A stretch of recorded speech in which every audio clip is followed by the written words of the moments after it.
अस्सलामुअलैकुम। क्या हाल है आप लोगों के? खैरियत से हैं?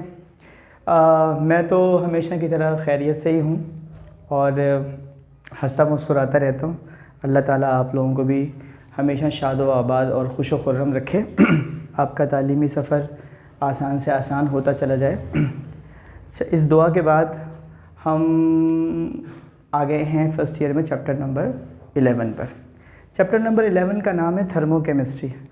और थर्मोकेमिस्ट्री में दो तीन चीज़ें अहम हैं। तो मैं पहले इस चैप्टर की चुनिंदा और चीदा किस्म के उन्वानात आपको बता देता हूँ कि हम इस चैप्टर में करेंगे क्या। इस चैप्टर में जनाब आली आएगा एक टॉपिक जिसमें हम एक्सो एंडोथर्मिक रिएक्शंस के डिफरेंसेस पढ़ेंगे। इस चैप्टर में आप पढ़ेंगे मैक्रोस्कोपिक प्रॉपर्टीज़, जिसमें आप पढ़ेंगे इंटेंसिव प्रॉपर्टीज़ और एक्सटेंसिव प्रॉपर्टीज़। इस चैप्टर में आप सिस्टम सराउंडिंग और सिस्टम की टाइप्स वगैरह वगैरह ये पढ़ेंगे।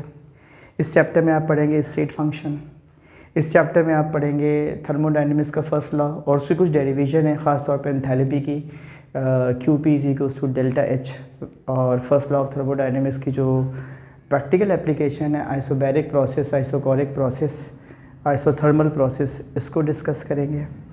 इस चैप्टर में आप Hess's law of heat summation को भी पढ़ेंगे और उसकी प्रॉब्लम भी सॉल्व करेंगे। और इसी सिलसिले में आज हम फर्स्ट ईयर में चैप्टर नंबर 11 केमिस्ट्री में थर्मोकेमिस्ट्री का एक टॉपिक है Hess's law of heat summation. इसका एक न्यूमेरिकल सॉल्व करने जा रहे हैं। इस चैप्टर में एक नई चीज़ ऐड हुई है जो पिछली केमिस्ट्री में नहीं थी। हम उसे BSc लेवल पे पढ़ाते थे और वो था बॉर्न-हेबर साइकिल। तो उसके दो न्यूमेरिकल्स हैं, एक सॉल्व एक्सरसाइज, एक तो एक्सरसाइज में आएगा और एक आपकी सॉल्व एग्जाम्पल है। मैं इंशाअल्लाहुल अज़ीज़ उसको भी डिस्कस करूँगा। इससे पहले में जो चैप्टर मैंने ख़त्म करवाया है वो था चैप्टर नंबर 7 केमिकल इक्विलिब्रियम। मुझे तवक्को है कि आपने ये चैप्टर बहुत अच्छे से इसके न्यूमेरिकल सीखे होंगे। तो अब जल्दी से आ जाते हैं इस न्यूमेरिकल के जानिब और फटाफट इस न्यूमेरिकल को आप सीख लें, इसको नोट कर लें। ठीक है, क्वेश्चन है हमारे पास। हमसे कहा जाता है जनाब, calculate the heat of combustion of methane. Combustion ऐसे ऑर्गेनिक रिएक्शंस का नाम है जिसमें hydrocarbon in presence of oxygen, carbon dioxide और वाटर प्रोड्यूस करते हैं। ठीक है, तो देखें मीथेन है। मीथेन को जब हम हवा की मौजूदगी में जलाते हैं तो ये पैदा करती है कार्बन डाइऑक्साइड, वो डिफ्यूज़ हो जाती है। वाटर वेपर्स ये भी डिफ्यूज़ हो जाते हैं और बचता है डेल्टा H, यानी कि हीट। हीट इसकी गालिबन आने वाली है, जहाँ तक मेरा ख्याल है, -891 किलो जूल्स पर मोल। तो वो कैसे आएगी वो भी हम बता देते हैं।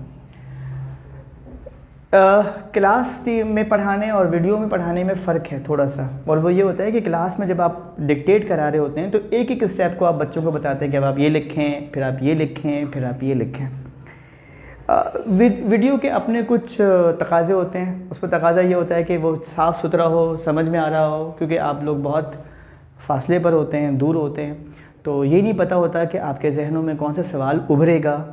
तो कोशिश करने पढ़ाने वाले की यही होती है कि वो मजमूई तौर पर उन सारे मुमकिन सवालात के जवाबात अज़ ख़ुद पहले से ही दे दे जो कि उसके सुनने या देखने वालों के जहनों में पैदा हो सकते हैं। तो आपके जहन में पहले ही पैदा हो रहा होगा कि क्या ये क्वेश्चन में गिवन होगा, तो इसका जवाब है नहीं। इसीलिए मैंने इसको रेड पेन से लिखा है। ये आपने खुद करना है और ये दिमाग में करना है, ये लिखना भी नहीं है। ठीक है, सवाल था calculate the heat of combustion of methane. Methane होता है CH4, प्रेजेंस ऑफ ऑक्सीजन में जब ये जलता है तो बनाता है कार्बन डाइऑक्साइड, वाटर, और इसकी हीट निकालनी है। इसमें हमें कोई डेटा में इक्वेशन गिवन होती है। सम टाइम इस पर नंबर लगे हुए होते हैं, सम टाइम नंबर नहीं लगे होते हैं। अब आपकी मर्ज़ी है, नंबरिंग आप कर दें 1 2 3 4। अमूमन 3 डेटा वाली इक्वेशन वाला न्यूमेरिकल नॉर्मल समझा जाता है और 4 वाला थोड़ा एक्स्ट्रा ऑर्डिनरी समझा जाता है। 4 वाली पे भी आ जाएंगे, अभी तो आज हमने 3 से स्टार्ट किया है।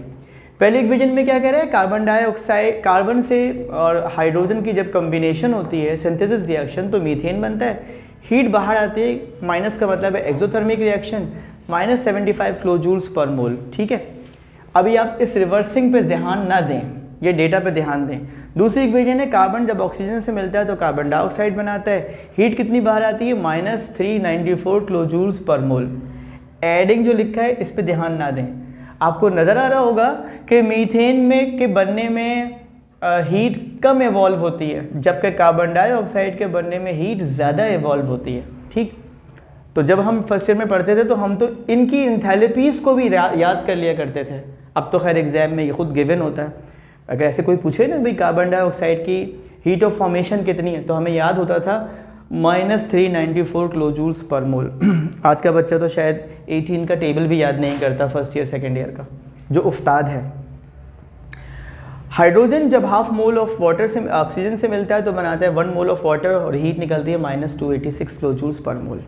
अब आ जाइए इस रेड से जो मैंने लिखा है रिवर्सिंग, एडिंग, मल्टीप्लाइंग बाय 2, इसका क्या मतलब है? रिवर्सिंग का मतलब ये है कि देखिए आपका जो मीथेन है ये है रिएक्टेंट साइड पर, ठीक है, और डेटा में ये आपको कहाँ गिवन है? प्रोडक्ट साइड पर। तो इस प्रोडक्ट साइड को किस पे होना चाहिए? रिएक्टेंट साइड पर। इसलिए हमने इसको पूरे को रिवर्स कर दिया, रिएक्टेंट को प्रोडक्ट और प्रोडक्ट को रिएक्टेंट बना दिया। ये देखिए, यह आ गया आपका रिएक्टेंट, प्रोडक्ट था, अब ये रिएक्टेंट बन गया, ये रिएक्टेंट थे, ये प्रोडक्ट बन गए। -75 साइन भी क्या हो जाएगी हमारी? चेंज, माइनस से क्या हो गया ये 75। ठीक, दूसरा था एडिंग। एडिंग करने का मतलब होता है आपने कुछ नहीं करना है, उसको जस्ट ऐड कर देना है as it is, carbon oxygen and carbon dioxide. Adding, reversing, और ये क्यों कर रहे हैं इसके भी अपने अपने जवाज़ हैं। पहले का तो मतलब समझ में आ गया ना, क्योंकि मीथेन चाहिए आपको कहाँ पर? रिएक्टेंट साइड पर। डेटा में कहाँ पर गिवन है? ये प्रोडक्ट साइड पर, तो आपने इसको रिवर्स कर दिया। ऑक्सीजन कहाँ चाहिए आपको? इसमें देखिए रिएक्टेंट साइड पर, और यहाँ पर भी कहाँ है? रिएक्टेंट साइड पर, तो आप कुछ नहीं कर रहे। कार्बन डाइऑक्साइड के कितने मोल है? 1 मोल है, कार्बन डाइऑक्साइड का 1 मोल है, इसलिए आप कुछ नहीं कर रहे, ना मल्टीप्लाई कर रहे हैं, ना डिवाइड कर रहे हैं, ना रिवर्स कर रहे हैं, ना कुछ कर रहे हैं, बस सिंपली आप उसको ऐड कर रहे हैं। अब आ जाइए इस पे नंबर 3 पर। नंबर 3 में ऑक्सीजन के साथ लगा हुआ है हाफ। जहाँ भी हाफ आएगा इस हाफ को ख़त्म करना है। मैथ का रूल है, हाफ को मल्टीप्लाई बाय 2 कर दें तो हाफ ख़त्म हो जाता है। तो मैं जैसे ही इसको 2 से मल्टीप्लाई करूँगा तो 2 से 2 कैंसिल हो जाएगा और ये क्या बन जाएगा मेरे पास? O2। अलबत्ता H2 मेरे पास बन जाएगा 2H2, ये भी डबल हो जाएगा, ये हो जाएगा 2H2O। और -286 को जब मैं 2 से मल्टीप्लाई करूँगा तो बन जाएगा ये -572 किलो जूल्स पर मोल। अब आपको अच्छी तरीके से समझ में आ गया। पहले इक्वेशन को रिवर्स कर दिया, दूसरी इक्वेशन को ऐड कर दिया, तीसरी इक्वेशन को मल्टीप्लाई बाय 2 कर दिया। अब उठा के तीनों को आपने क्या कर देना है? ऐड कर देना। प्रोडक्ट और रिएक्टेंट अगर सिमिलर हों तो कैंसिल हो जाएंगे, कार्बन से कार्बन कैंसिल हो जाएगा, ठीक है बेटा। और इस हाइड्रोजन से देखिए 2 मोल्स है, ये 2 मोल्स कैंसिल हो जाएंगे। बचेगा आपके पास क्या? आपके पास जो बचता है वो ये बचता है CH4 + 2O2, क्योंकि दोनों सेम है तो आपने कोफिशिएंट बना दिया 2, ठीक है। यहाँ पे क्या बचेगा बेटा? CO2 + 2H2O, ठीक है भाई। अब देखो इनके साथ भी क्या करना है आपने? आप कैलकुलेटर में डालेंगे 75, फिर लिखेंगे -394, फिर लिखेंगे -572, तो आपके पास आंसर आ जाएगा -891 किलो जूल्स पर मोल, और यही इसकी एंथैल्पी है। उम्मीद करता हूँ आपको समझ में आया होगा। और अभी तो पार्टी शुरू हुई है, ये सवाल अभी शुरू हुआ है, तो इसके बहुत सारे सवालात हम आगे और करने वाले हैं। इंशाअल्लाहुल अज़ीज़ आपसे अगली वीडियो में मुलाकात भी होगी, आपसे बातचीत भी होगी, और इसको लिख कर रखिएगा। कल इंशाअल्लाह मिलते हैं हेसिस लॉ के एक और प्रॉब्लम के साथ। अपना बहुत ख्याल रखिएगा, वीडियो को शेयर कीजिएगा, सबको बताइएगा। अल्लाह हाफ़िज़।